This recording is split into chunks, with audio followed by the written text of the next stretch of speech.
Hello दोस्तों, ये बात है 6 अगस्त 1945 की।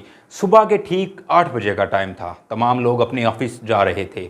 बच्चे भी स्कूल पहुंच ही चुके थे कि बच्चों का पहला पीरियड शुरू हो ही चुका था कि कुछ लोगों को आसमान में एक जहाज़ दिखाई दिया, जो कि एक अमरीकी जहाज़ था।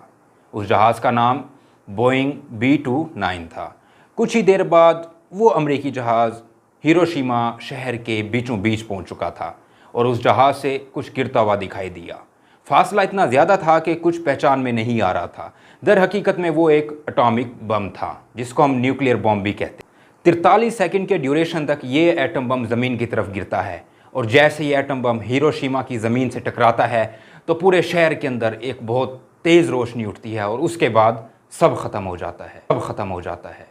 जी हाँ, धमाके की वजह से ज़मीन का दर्जा हरारत तकरीबन 4500 डिग्री सेंटीग्रेड से भी ज़्यादा बढ़ जाता है, जिसकी वजह से शहर के अंदर तबाही हो जाती है और करीबन 80,000 से ज़्यादा लोग इस हादसे के अंदर जा बहक होते हैं।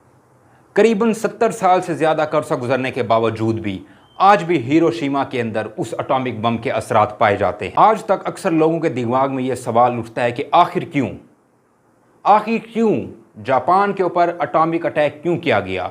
आखिर वो कौन सी रीज़न थी जिनकी वजह से जापान के ऊपर अमेरिका ने एटॉमिक अटैक किया। यह सारा मामला स्टार्ट होता है वर्ल्ड वार 2 से। जी हाँ, वर्ल्ड वार 2 जो कि दो अलायंसेस के दरमियान में जारी थी। दोनों अलायंसेस में से एक तरफ जर्मनी, इटली और जापान थे, जिनको एक्सेस पावर भी कहा जाता है, जबकि दूसरी तरफ द ग्रेट ब्रिटेन, अमेरिका और सोवियत यूनियन थी, जिनको एलाइस भी कहा जाता है। दोस्तों, अमेरिका की भरपूर कोशिश थी कि वो इस जंग से खुद को दूर रख सके, क्योंकि वर्ल्ड वार 1 की नाकामी की वजह से अमेरिका नहीं चाहता था कि वो किसी भी जंग के अंदर शामिल हो। अमेरिका ने यह सोच रखा था कि यूरोप और एशिया के अंदर जो भी होगा, लेकिन अमेरिका उसके अंदर अपने हाथ नहीं डालेगा। जापान ने 1941 में पर्ल हार्बर मिलिट्री बेस के ऊपर हमला किया। जी हाँ, ये एक अमेरिकी मिलिट्री बेस थी जिसके ऊपर जापान ने 1941 में हमला किया और ये वही वजह थी जिसकी वजह से अमेरिका को वर्ल्ड वार 2 के अंदर आना पड़ा। देखें, यहाँ पे कुछ चीज़ों को समझना बहुत ज़रूरी है। जैसे हिटलर दूसरे मुल्कों पे कब्जे करता था, ठीक इसी तरह सन 1900 के स्टार्ट में जापान की भी सेम सिचुएशन थी। वो दूसरे मुल्कों को कॉलोनाइज करने में लगा और 1940 के लगभग जापान के अंडर कैम्बोडिया, वियतनाम, चाइना के ईस्टर्न एरियाज़ और दूसरे ममालिक भी शामिल थे जो जापान के अंडर थे। और जब अमेरिका ने देखा कि एक तरफ यूरोप में और दूसरी तरफ एशिया के अंदर जापान, दोनों की सेम सिचुएशन थी, दोनों ही दूसरे मुल्कों को कॉलोनाइज करने के चक्कर में लगे हुए थे, ये बात अमेरिका को पसंद ना। अमेरिका ये सब देख के बहुत बेचैन था।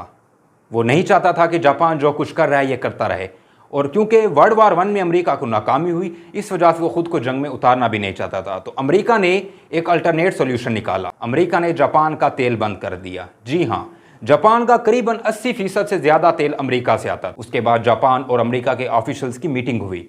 उस मीटिंग के अंदर अमेरिका ने कुछ शर्तें रखी।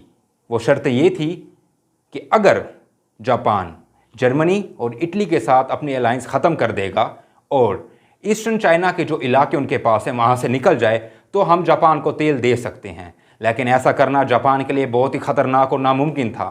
क्योंकि जापान ने जो ख्वाब देखे थे दी ग्रेट एशिया बनाने का, वो ख़त्म हो जाता। कुछ अरसे तक जापान को तेल की किल्लत का सामना करना पड़ा। उसके बाद जापान ने सोचा क्यों ना उन मुल्कों के ऊपर कब्जा किया है जहाँ पे तेल के रिसोर्सेज हैं। इससे हमें तेल बाहर से भी नहीं लेना पड़ेगा और फाइनेंशियली भी स्ट्रांग होंगे। यहाँ एक दिक्कत ये भी थी कि अगर इन मुल्कों के ऊपर हमला किया गया या कब्जा किया गया तो अमेरिका से ख़तरा है, क्योंकि ये मुल्क अमेरिकन एलाइज के अंडर आते हैं और अगर इन मुल्कों के ऊपर हमला किया गया तो मतलब अमेरिका के दोस्तों के ऊपर हमला किया गया और इसके रिटर्न में अमेरिका लाजमी हमला करे। तो जापान ने सोचा अगर अमेरिका ने हमारे ऊपर हमला किया तो हमारी गेम यहीं एंड हो जाएगी, हमारा जो ख्वाब है वो यहीं का यहीं रह जाएगा। तो जापान ने सोचा क्यों ना अमेरिका के हमला करने से पहले अगर हम छुप कर अमेरिका के ऊपर हमला कर दें, उनकी एयरबेस को तबाह बर्बाद कर दें, तो अमेरिका हमारे ऊपर हमला कैसे करेगा। और आखिरकार वो दिन आ गया 7 दिसंबर 1941, जब जापान ने छुपकर अमेरिका की नावल बेस जो कि पर्ल हार्बर बेस थी उसके ऊपर छुपकर अटैक किया। करीबन 350 से ज़्यादा एयरप्लेन से ज़रिए बम गिराए गए और 2 से 3 घंटे के अंदर अमरीकी बेस को तबाह बर्बाद कर दिया गया, जिसके अंदर 2000 से ज़्यादा अमरीकी फ़ौजी हलाक हुए। दोस्तों, ये करने के फ़ौरन बाद ही जापान ने एक बहुत बड़ी गलती कर दी। वो गलती क्या थी? जैसे ही जापान ने अमेरिका की बेस के ऊपर हमला किया, जापान ने फ़ौरन से जाके फ़िलिपीन के ऊपर कब्जा कर लिया। जी हाँ, ये जापान की बहुत बड़ी गलती थी, जिसकी वजह से जापान को एटॉमिक बॉम्ब का सामना करना पड़ा।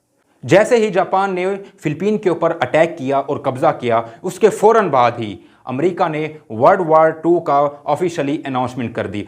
जैसे ही अमेरिका की तरफ से ये अनाउंसमेंट आती है, ये ऑफिशियल लेटर आता है कि वो वर्ल्ड वार 2 जापान के खिलाफ कर रहा है, तो उसके ठीक 3 दिन बाद जर्मनी और इटली भी अमेरिका के खिलाफ वर्ल्ड वार 2 का ऑफिशियल लेटर जारी कर देते हैं। ये बात है 1943 की, जब इटली यूएसए के सामने सरेंडर कर देता है। और उसके ठीक 2 साल बाद 30 अप्रैल 1945 को जब हिटलर अपने आप को गोली मार के खुदकुशी कर लेता है, उसके बाद जर्मनी भी अमेरिका के सामने सरेंडर कर देता है। अब बाकी जापान रह जाता है, लेकिन जापान सरेंडर नहीं करता। इस वक्त जापान जंग में अकेला है। अमेरिका और जापान इस वक्त आमने सामने है और जापान को अपनी उस गलती का खामियाजा भुगतना था जो उसने फिलिपीन के ऊपर कब्जा करके की थी। तो ठीक 6 अगस्त 1946 की सुबह 8 बजे का टाइम था। अमेरिका ने हिरोशिमा के ऊपर एटॉमिक बम डाला और उसके ठीक 3 दिन बाद यानी 9 अगस्त 1946 को नागासाकी के ऊपर भी दूसरा एटॉमिक अटैक किया गया, जिसकी वजह से जापान के अंदर बहुत तबाही हुई